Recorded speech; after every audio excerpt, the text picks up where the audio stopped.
week-end de l'Ascension a été rythmé par les douces notes musicales du festival aux chandelles. Dimanche 12 mai à l'église de Saint-Pierre-sur-Latte, un dernier concert rencontre dédié aux familles et au jeune public a été donné. Un concert d'une durée plus courte qu'habituellement, mais accompagné de commentaires et dialogues adaptés aux enfants. Écoutez-le et puis essayez pendant le mouvement de le retrouver. Ce concert, c'est un concert qui fait partie de ce qu'on a appelé le festival Hors les murs. C'est une partie du festival qui se passe avant et après le festival en lui-même, les 3 concerts qui ont eu lieu ces derniers jours. Et il s'agit d'événements qui sont destinés en particulier aux habitants du Val d'Argent et aussi aux personnes qui ne pourraient pas venir au concert pour différentes raisons, parce que c'est tard, etc. Et on a envie de leur faire partager la musique classique et de leur ouvrir le monde de la création musicale d'une façon un peu plus relaxée. Le public était au rendez-vous pour ce concert et tout au long du festival. De quoi combler les organisateurs. La reprise du festival, ça a été un travail très intense, beaucoup plus que ce que j'avais pu imaginer. Je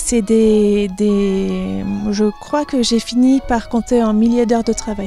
On est arrivé à ça vraiment, donc c'était plus que des centaines d'heures, pas des milliers, mais plus que des centaines d'heures.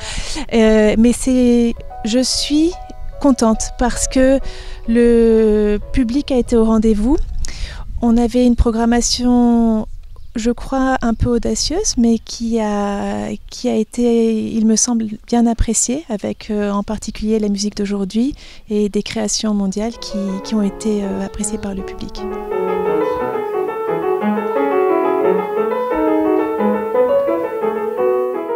Lors de la mise en place du festival, la directrice artistique a été agréablement surprise par l'accueil positif des différents acteurs du territoire.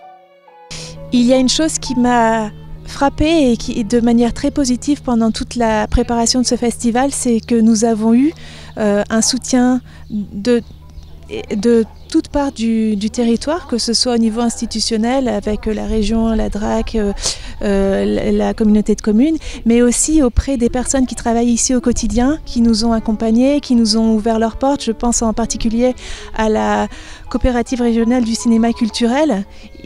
On a pu faire un travail vraiment merveilleux avec eux. Et puis on a aussi un grand nombre de bénévoles qui nous accompagnent, et ça, leur travail est essentiel et je les remercie infiniment. Le festival aux chandelles sera certainement au rendez-vous l'an prochain pour le week-end de l'Ascension, avec peut-être une version plus étendue que cette édition 2024.